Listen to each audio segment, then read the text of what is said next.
Welcome to Book Look with Gingerbear.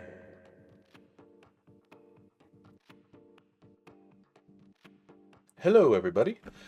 Today I have a nice little treat here called Doom. I actually, before I started, I was trying to figure out what this was called. It's Doom, obviously. It's based on a one-shot done by Sanford Greene and Jonathan Hickman last year. Colored by Rochelle Rosenberg, I assume. And it was a really cool little issue, and the art was great in it. It's just a one-shot about Doom and Galactus fighting, and basically every character in the Marvel Universe and every villain almost. And I really am a huge fan of Sanford Greene's artwork, especially in the recent years, as his stuff has just gotten more and more of this sort of raw energy to it, a lot like Daniel Warren Johnson's work has too, which is the reason I'm really into that stuff as well. And this came out, I think, in the last couple weeks. It was at my comic shop last week when I went, and it was on their kind of newer stuff shelf. Not necessarily that week, but at least within the last 2 or 3 weeks, I believe. So you might still be able to get it. But as you can see, I'm not sure what the edition's called because I can't find a title on it, but it's an oversized edition printing the Doom one-shot that he did in full color, as you can see here. And then it prints all the layouts, all the character designs, and the entire thing in black and white, which is the main reason I got it, which is freaking awesome. And then it has a backup story by Fantastic Four too, and also this here. But yeah, it's a trip. It's a great little book, and it wasn't that super expensive. I think it was $30. So I mean, for what you get out of this, I think it was all right compared to what a single issue costs nowadays. But let's get into it. This is I'm not gonna read through the whole story in that way. This isn't really a review of the story. It's more about the art. But just to kind of give you a quick run through, I'll run through the color part quickly, just so you can see in contrast, but I mostly wanted to show off the black and white artwork, which is what I'm a huge fan of. And if you see my other book looks, it's usually black and white artwork. I love that stuff, like French editions. But, you know, a rare occasion, you know, Marvel's printing some black and white art locally, which is nice. But it starts out with, we come into the thing with Doom floating in space. Apparently he's been floating there for decades. And we start to unravel what's been happening and how he ended up there. And he's got this sort of big power suit, and he's all just destroyed. What had happened is he'd been in a battle with Galactus, trying to kill him or stop him, because all of a sudden, for some reason, Galactus had been on an insatiable rampage through the universe, just eating planet after planet after planet, which got even worse after Doom tried to stop him. But Doom got overconfident, tried to stop him, and couldn't. But the reason he was doing it is because he was heading towards Earth eventually as well. So, but yeah, he couldn't stop him, and eventually, decades after this, he's been lost in space, floating in slowly dying in his coffin here, and he gets found by Reed's daughter here, and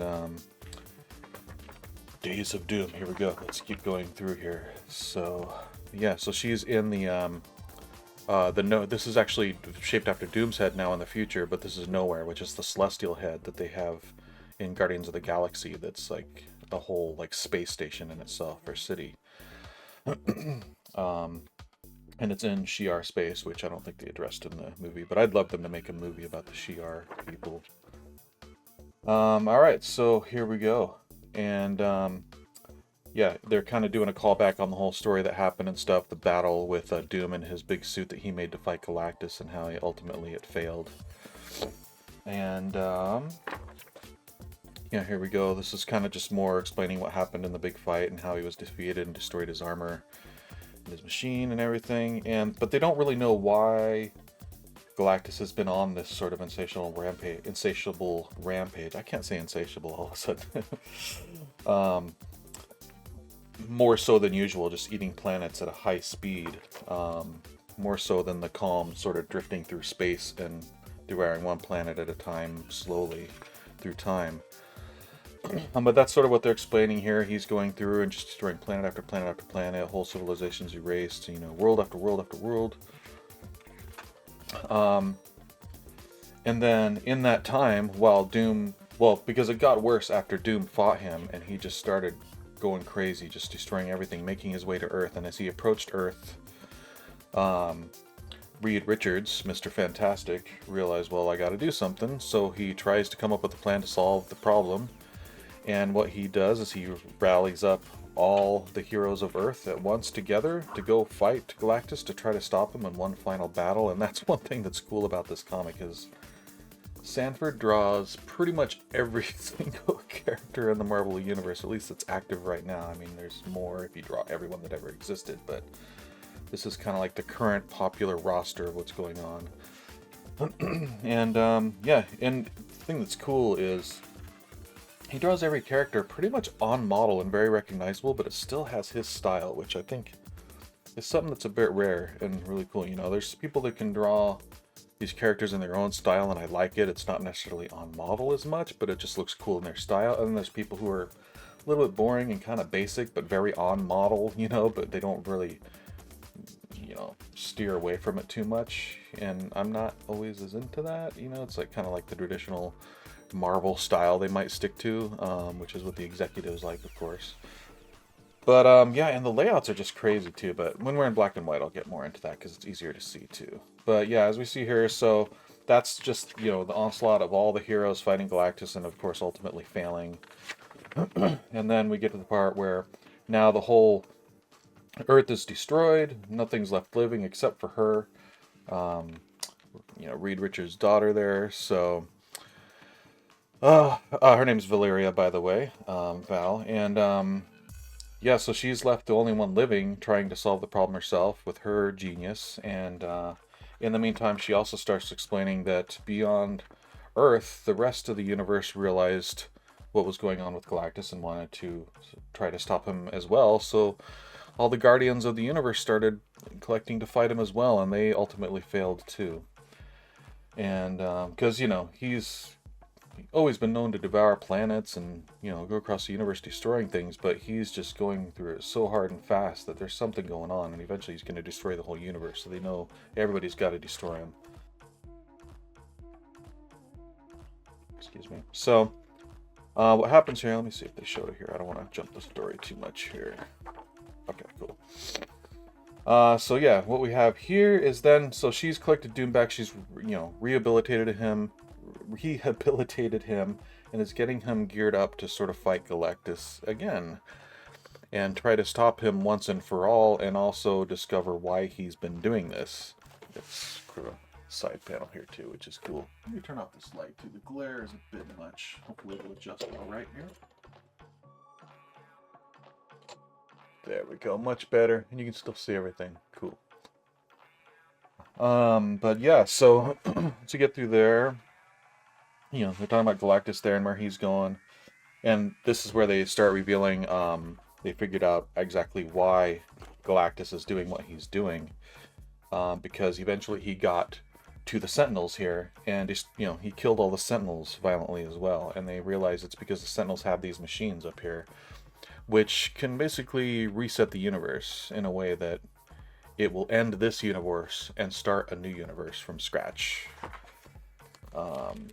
And that's what he wants to do. He's impatient with waiting for to see the end of the universe himself, which is what he's always been sort of casually drifting through space waiting to see. Now he doesn't want to wait for that anymore, so he decides to make it happen himself. So he defeats the Celestials, gets their machine here, and sets it up and activates it. And that's around the time that Valeria and Doom have discovered what he wants, and they're off to attack him. And in the meantime, what Valeria's done is imbued Doom with the powers of a Celestial himself, and that's sort of what happens here when he's super glowing and powerful. So he's ready to, he's feeling good, ready to attack him. And they get here, and here he is. He's activated the machine, getting ready to do it. Basically, like you said, he's going to replace everything. And yeah, so they have to stop him. So he goes off to try to stop Galactus, while she goes off to try to stop the machine. But actually, before he can stop Galactus, he has to stop Galactus's new heralds, which are, I think it's made out of, what was it, Molecule? Yeah, he made them out of Molecule Man, but made 3 of them here. So he has to fight them, and there's a huge battle with them because they're super powerful as well. Because through all this, Galactus has just been getting more and more powerful. and stronger as he eats world after world after world. So that's why he's been so undefeatable as well, and more so than they ever expected. So there's this great battle going on. That's for you to all dig through if you want to pick it up, and we'll look at it more in black and white. Essentially, they're defeated here, and we come back to here, and it sort of ends up here with he's defeated them. The machine's still here. While that's going on, Valeria can't stop the machine by hacking it from the outside, so she actually needs to go inside because it basically can't. She discovers it can't be stopped once it's been started. So the only thing she can ever do, or can even do, is to turn on these conduits that will overload the machine and blow it up. So she sacrifices herself, tells her Uncle Doom that she loves him, and she hits the button and overloads them, and and boom, there it goes. Sort of like the Star Trek Next Generation episode Contagion, if you've seen that, where Picard has to launch the probes that come out of the station that was hacking the Enterprise. And he closes the doors and launches the probes, and then he teleports out of there before the probes hit the closed doors and explode the whole station. So overloads it, essentially. But yeah, I am a super Next Generation nerd, so I won't get too into that. But I know all the details. So yeah, blows up there, weakens Galactus, and he realizes his plan is over. The machine can't reset the universe for him, so now he's going to have to do it himself by hand, which who knows what that entails. They don't really get into that, but it's not going to be as fast or as easy anymore.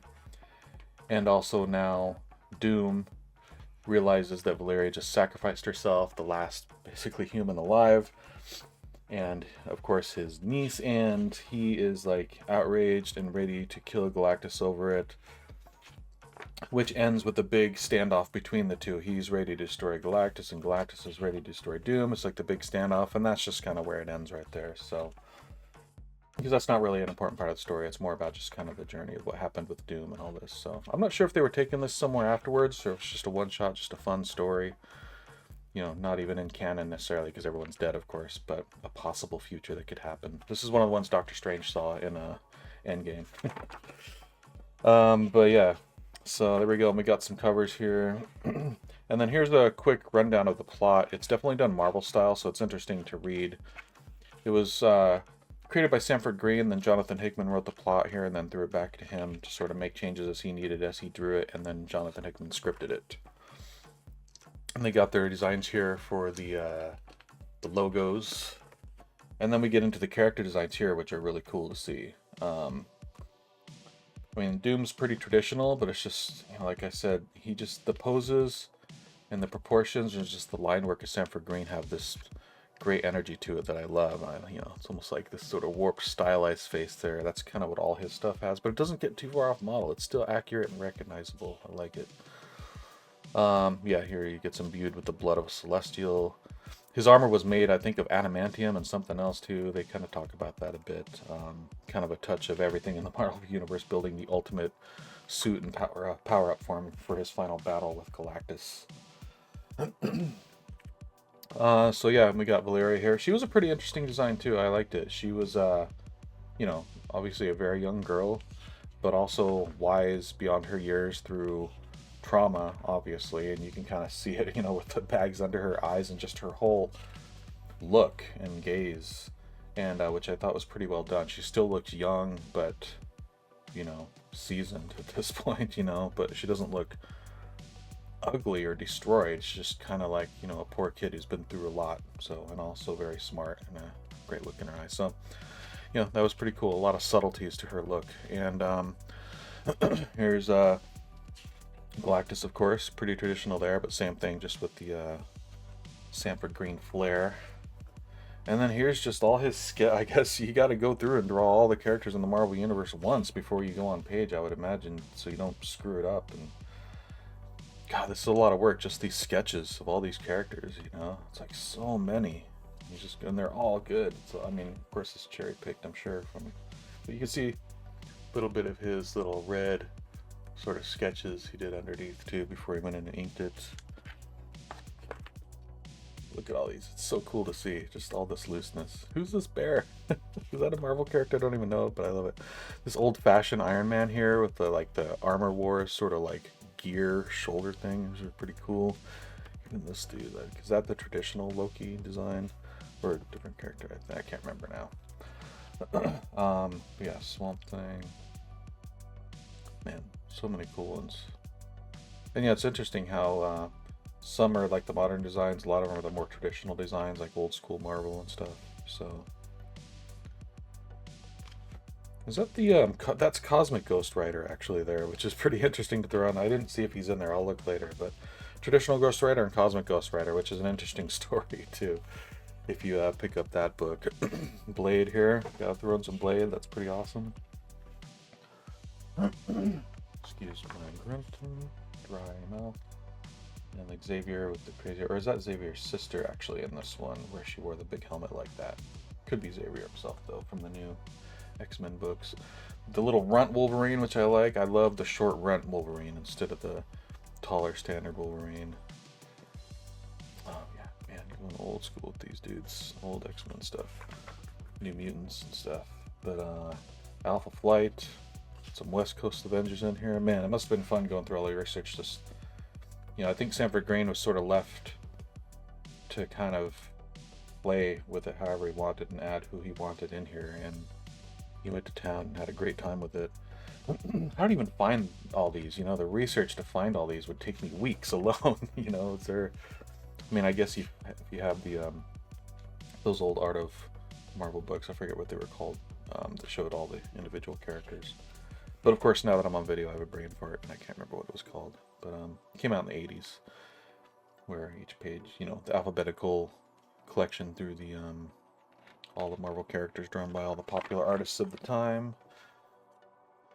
Multiple Spider-Man designs. Got the Black Spider-Man in there. Even got Spider-Gwen. Spider-Ham, yes. Ooh, did he? Oh, we'll see if he threw them in there, but a lot of the Spider-Verse ones in there too. Even I love this version of Venom, where he was sort of like this mercenary working for the government, going on raids and stuff. All right, so yeah, keep going through here. You've got the Kingpin in there fighting.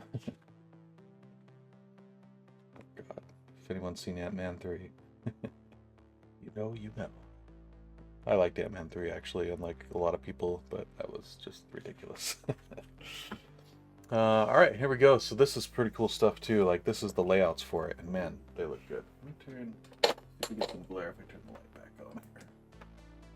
Sleep a little bit better. Down a little bit. Just gonna hold it here. See if I can zoom in a little so you can kind of see some of the details here. There we go. Yeah, I mean, look at that. Even that page with the celestial head is super cool. And man, he even has her expression worked out pretty well on that page there, you know? I mean, he already designed her, but it's great. And just, I wonder how many versions of these pages he did the layouts for too. Of course, these are all the finals that are in the book, but man, so much stuff drawn here, especially with these pages when the whole sort of Marvel universe is jumping in. Zoom out a teeny bit again here. Let's see.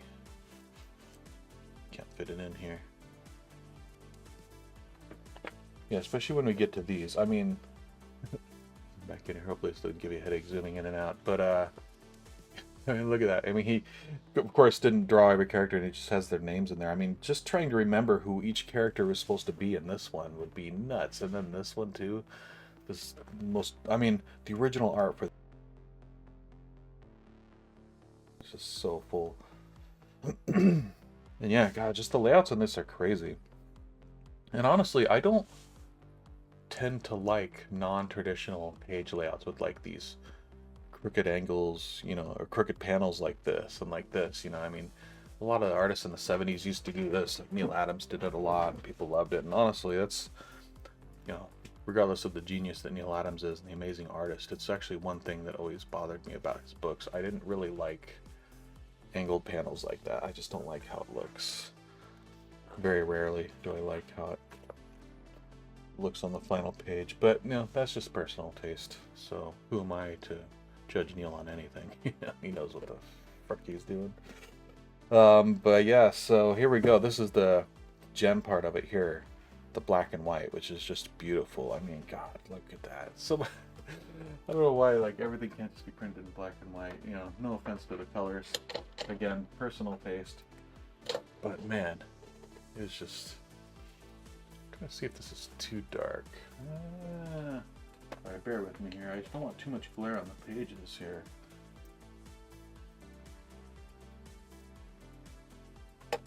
But I want you to be able to see the artwork too. So, there we go. Just kind of keep the glare in the middle there. But yeah, I mean, look at that.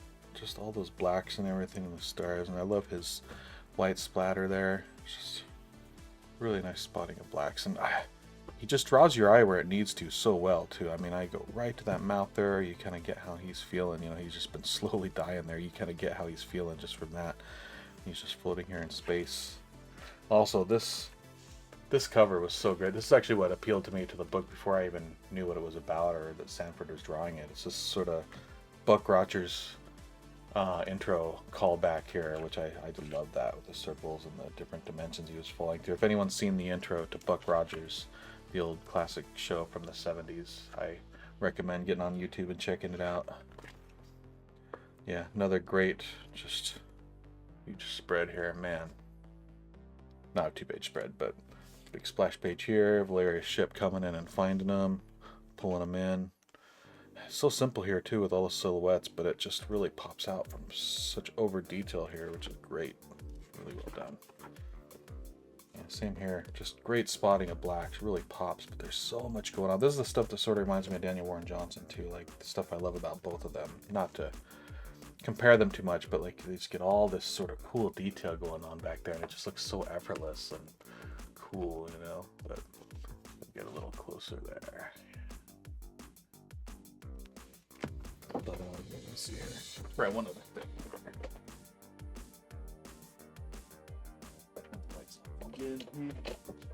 There we go. That's better. Got the overhead room lights on there. I can just avoid my shadow on the page now, but you can see what's going on a little better without that ring glare from the ring light. But yeah, I love this page of Nowhere. You know, I think it's Knowhere is the name of it. But yeah, flying towards it with the ship, just a cool shot, man. All that detail, all that cool tech. I love how he uses ink washes here and there too, you know, just using everything. You get some paint spatter, you know, all this kind of multimedia, you know, brushing in these like white splotches.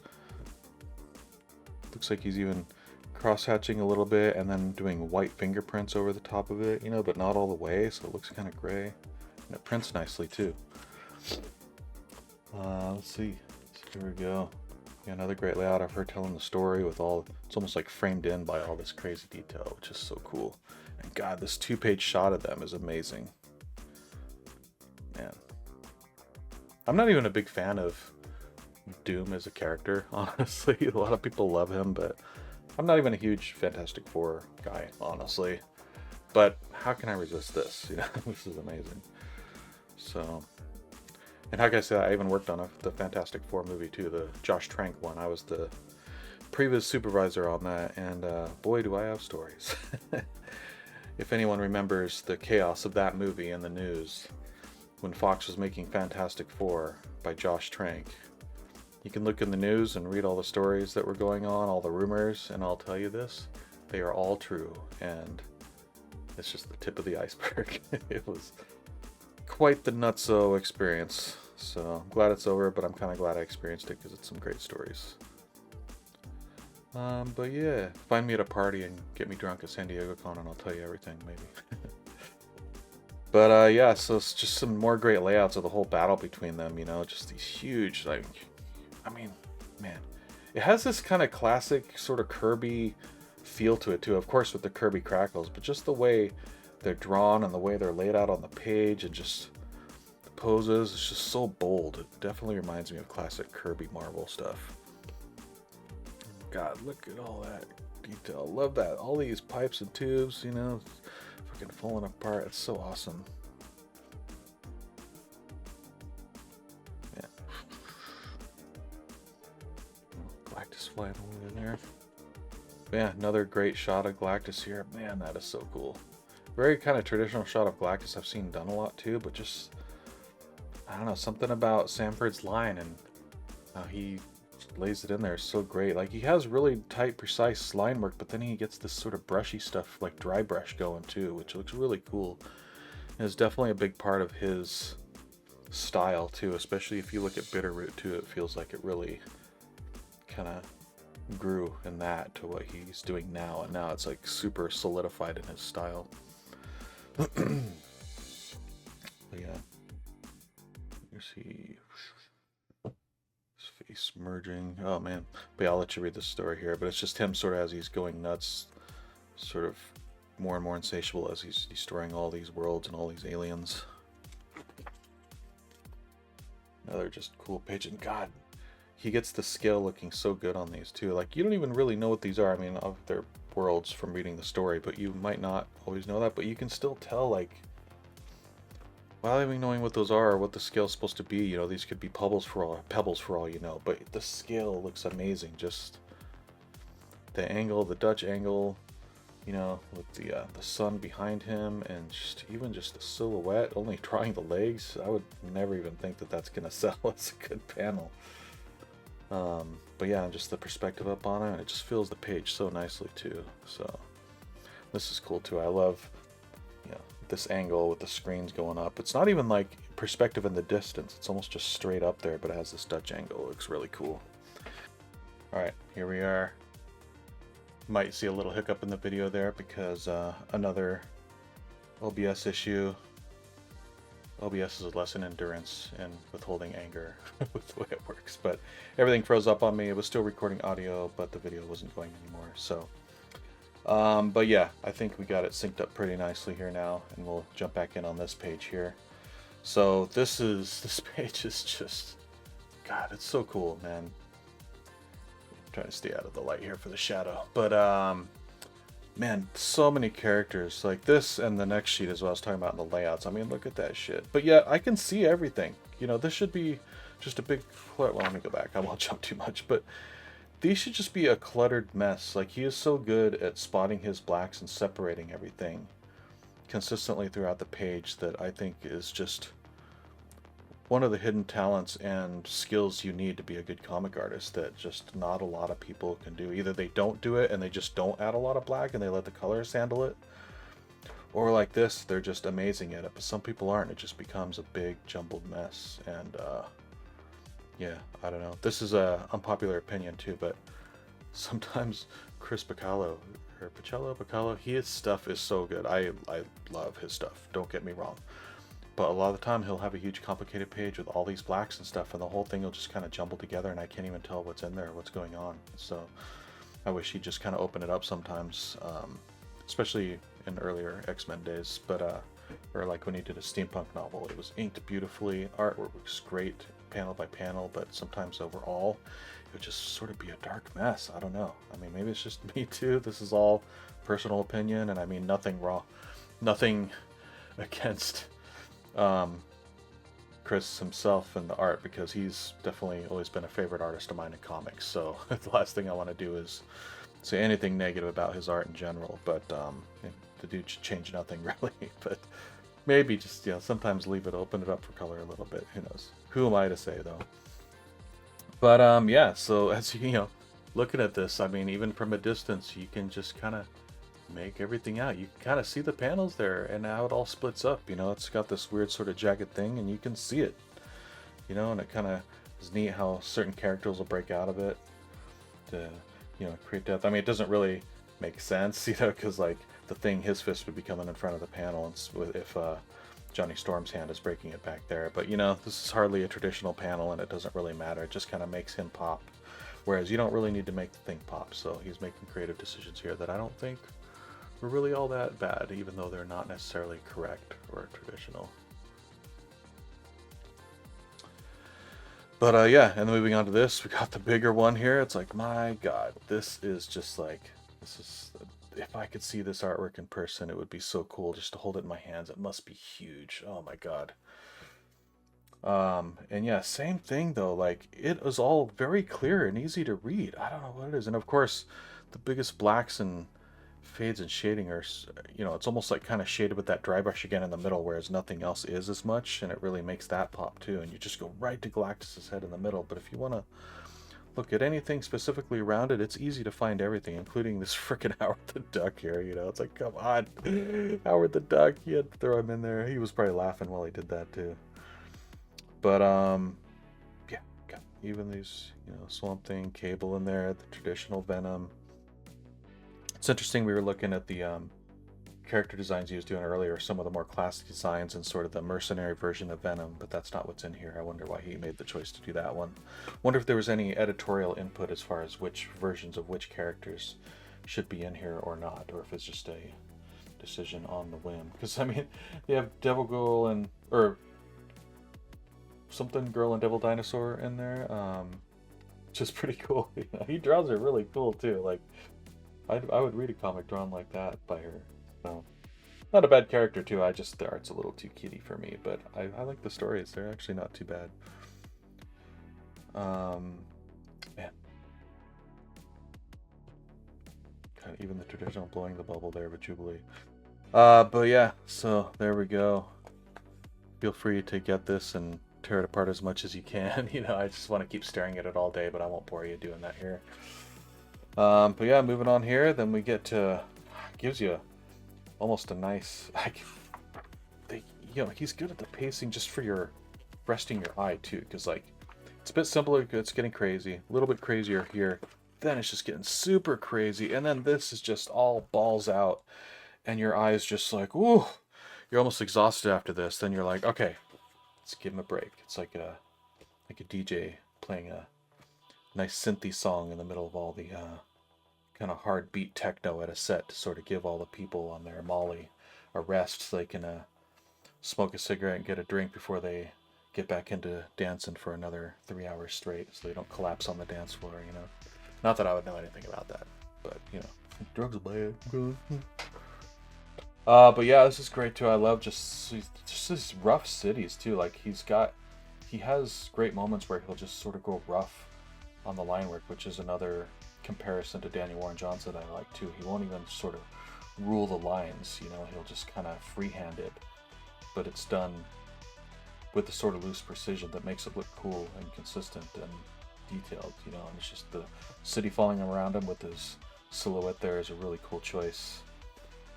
And just this whole rooftop cityscape here looks so detailed and stuff, but there's not a whole lot to it really. I wish I could, it comes from experience, but I wish I could think like that when I'm drawing sometimes. I would way overcomplicate this and probably take 3 times longer to draw it, but hey, a few years working on a deadline, you probably learn these tricks quickly. So, love the shot of his face there too, just the way it's shadowed.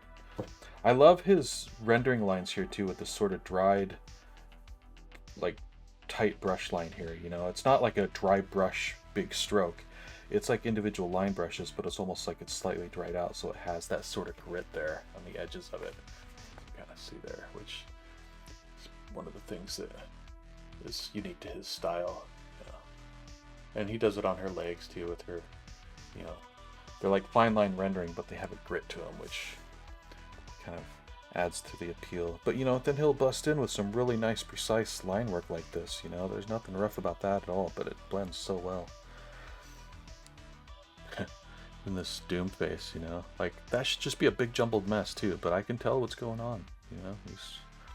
I guess it's just my jealousy talking about people who can just throw an erroneous detail and mush and make it read and look good without being anything specific. It's like with all this tech, all those pipes and everything, things goals as an artist, as a comic artist.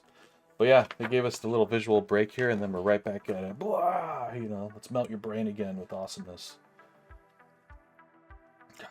Man. Yeah, so here we are with the Guardians of the Universe attacking him now instead of the Marvel heroes of the Earth attacking him. And yeah, and even I don't know if this was intentional, but it's even the layouts are sort of different. Like more cosmic ones are more just a big group coming from the sky towards him, instead of where the Marvel stuff was all sort of coming upwards from the ground. You know, they're all moving upwards, like they're coming from the ground towards the sky, towards space. Whereas once we get to the cosmic heroes from the universe, they're coming from all sides and above, like this, you know, all around them. So, I mean, that had to be intentional. Yeah, so good. Yeah, there's Cosmic Ghost Rider. You got him in there. I love Cosmic Ghost Rider. It's a pretty fun story. I don't really like that direction for a traditional Punisher, but as a standalone non-canon thing, I kind of like it. Is that it's supposed to be Angela? Todd McFarlane's Angela thrown in there? Or is that just like a Shi'ar character, or am I just not recognizing a regular character that she is? Like, I'm not sure. Maybe I'm looking really stupid not knowing who she is. Oh wait, is that Magic? Her big sword? That might just be Magic. Maybe not. But it's hard to tell, yeah, because she's not like a universe hero. She would have been with the Earth heroes, but she is from, you know, she can go through her portals and stuff. So maybe, who knows? But,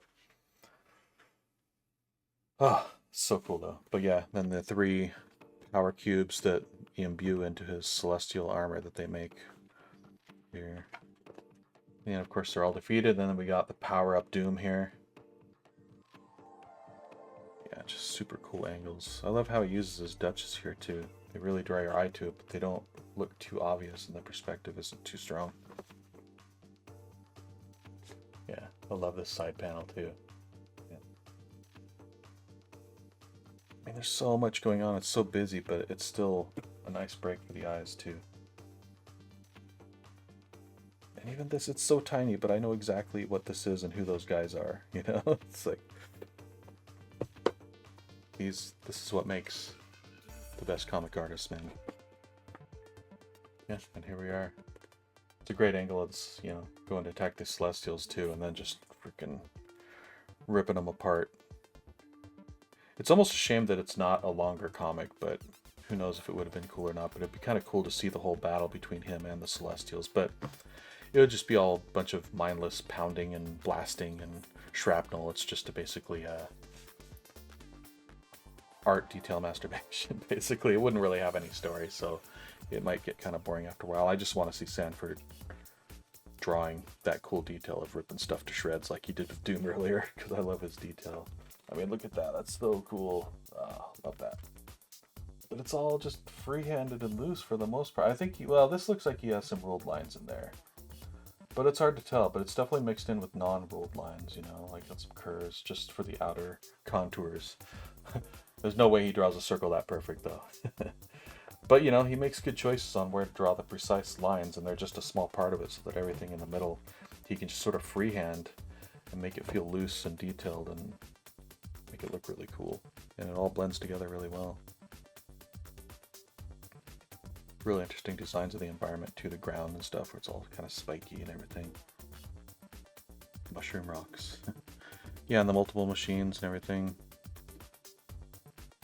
Yeah. You know the story from earlier. Yeah, his heralds too. This whole battle with them is pretty nuts, man. Love how he draws his explosions too. I gotta study that. Doom! I like the hand lettering too. Another Daniel Warren Johnson thing I like that he does. You know, there's a lot of similarities between these two guys, which is, I guess, what draws me to them both just as much.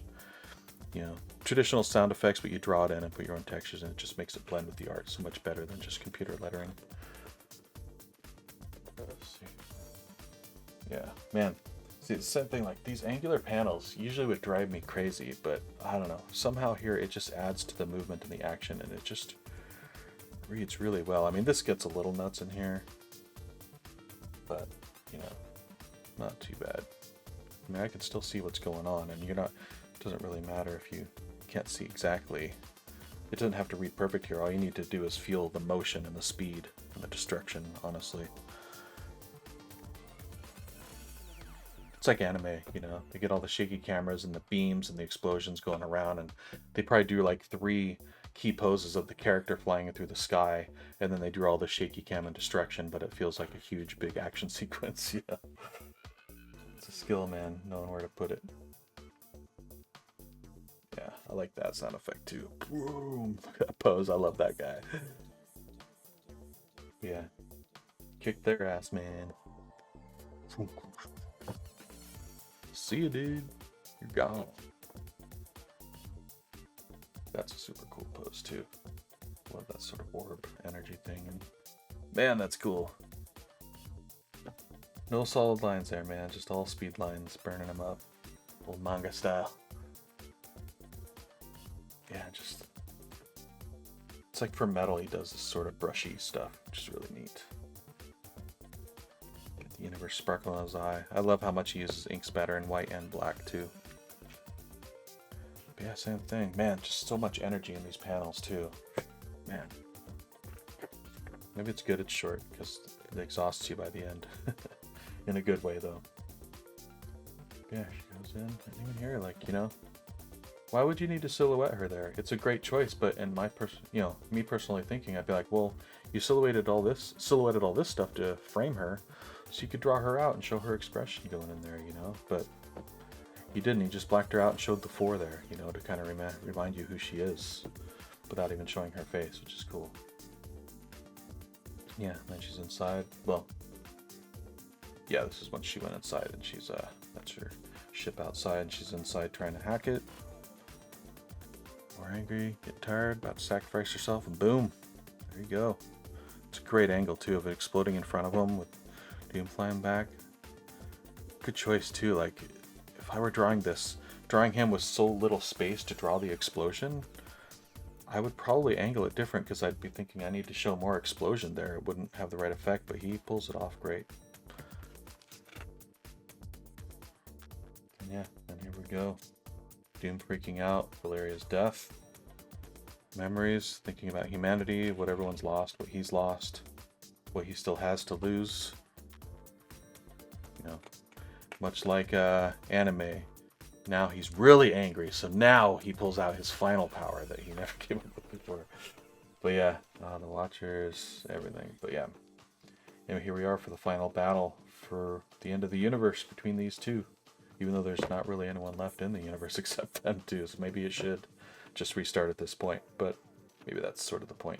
But yeah, there you go. And then you got the end. So, and then we've got this story here. I'm just gonna brush over these real quick here.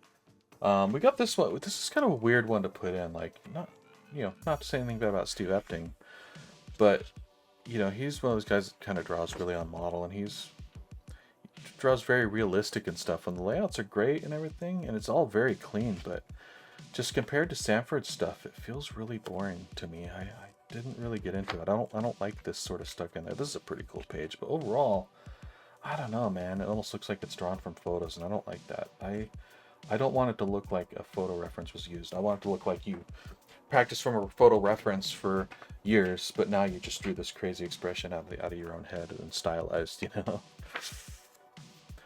But yeah, I mean, you know, when you break it down to individual parts, the guy's, you know, I mean, Steve Epting, man, the guy's a classic comic artist. He's one of the best, but, you know, just personal preference, I guess. You know, kind of reminds me of Brian Hitch style a little bit too, which Brian Hitch, he's great too. But I'm not always into his stuff because it's almost like too realistic, and I guess I just like more stylized stuff.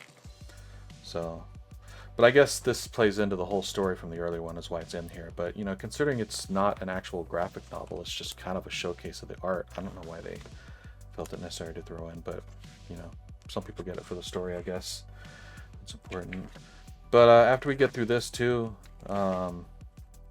we have a little fill-in from the Runaways, which also ties into the story, I guess. That's a pretty cool panel, though, of Galactus, I will say.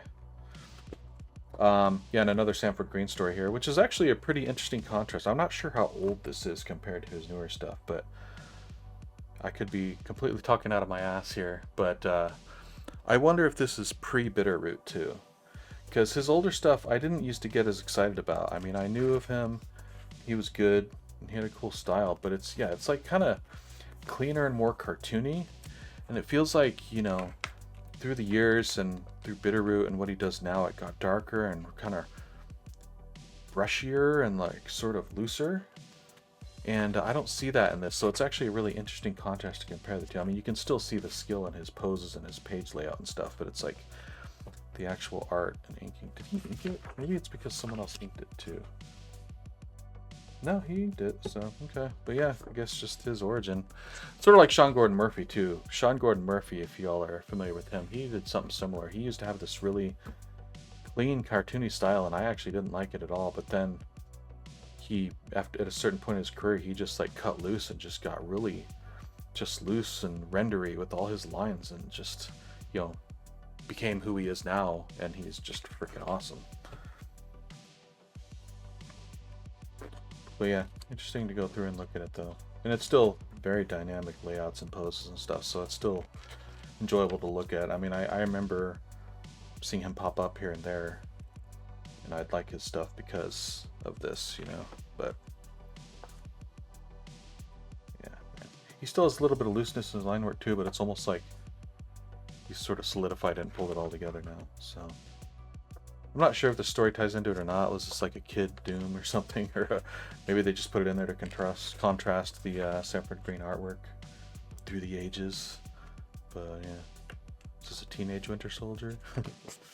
But yeah, oh, I guess maybe it's the origin of Valeria, or is this just a kind of? But yeah, anyway, there she is again.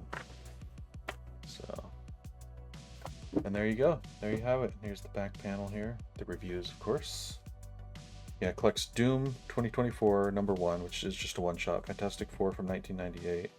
Oh, and Runaways 2015. Okay, yeah, so there's 9 years difference there. And if you, I'd have to check the years, but just in comparison, if you guys don't know what I'm talking about, the stuff I really like by him is this book, Bitterroot.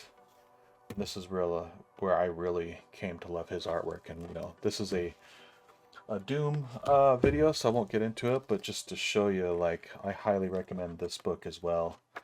It's a great story, and the art's awesome. It's, I believe it's just, now I'm pretty sure he and Walker, Chuck Brown, they all created this themselves, yeah, through Image and stuff. So, and this is a huge omnibus of it, but it's great. I haven't even finished reading it yet, but I'm about halfway through it, but it's really good. I love it, and yeah, just all the artwork is so good. It's sort of like they're like it's like metaphysical stuff, like ghosts and monster, you know, creatures and stuff like that. So it's pretty neat. Zombies and stuff. Some other artists throughout there too. But yeah, so much of the Sanford Greene art in here is just it's so good. Love it. But yeah, so highly recommend that. Pick it up. It's worth the omnibus for sure. There you go. So this became a Bitterroot promo and a Doom video. Check them both out. They are both awesome. And thanks for hanging out. I'll see you next time. Bye.